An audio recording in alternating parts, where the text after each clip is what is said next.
Are you serious? Are you serious? What are they doing now? The evil. But you shouldn't be shocked by evil on Halloween, because Halloween's a day that they worship evil. But Reverend Gary of Kentucky sent me this article, and he's very upset. I'm upset. Candy has been possibly tainted with meth and was given to a little toddler, a little 2-year-old, and the little boy is in the hospital very sick. They tested the candy, and it did have meth in it. A piece of Halloween candy that may have sickened a Southern California toddler tested positive in the preliminary test for methamphetamines.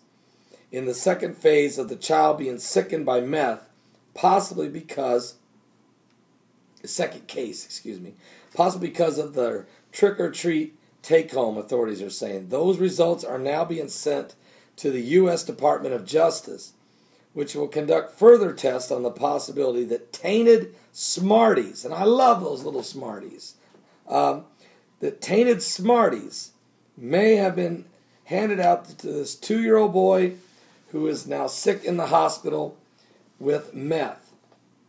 Results from the federal agency's test could take months to complete.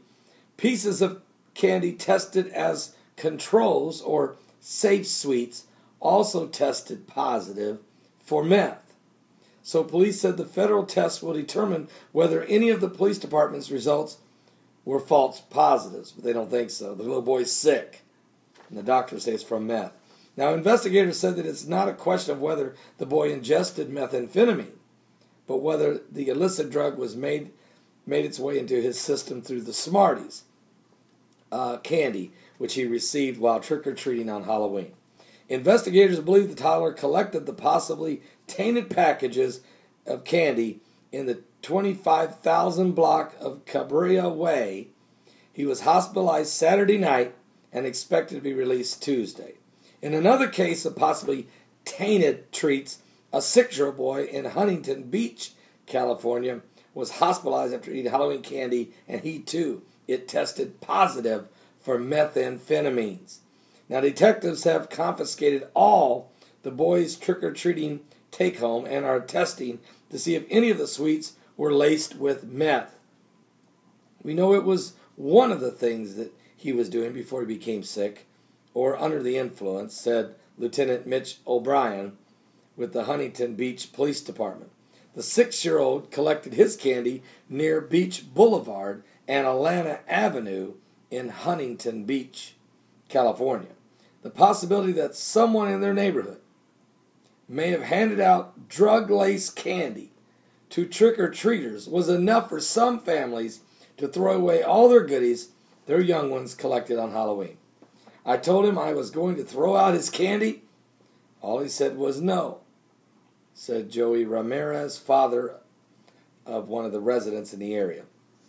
So, folks, here we go. We have so many evil people. The world is so full of evil, so sick, that you would lace the candy with meth and hand it out as treats to little children. I'm Pastor Paul Begley. I could rant and rave right now, but there's no need, because this is just a drop in the bucket to the evil that's going on in men's hearts. You know, the Lord said, as it was in the days of Noah, so shall it be in the coming of the Son of Man. If you go back and read what was going on in the days of Noah, all of the eating and drinking and marrying and giving in marriage, and the Bible says every imagination of their heart was on evil continually.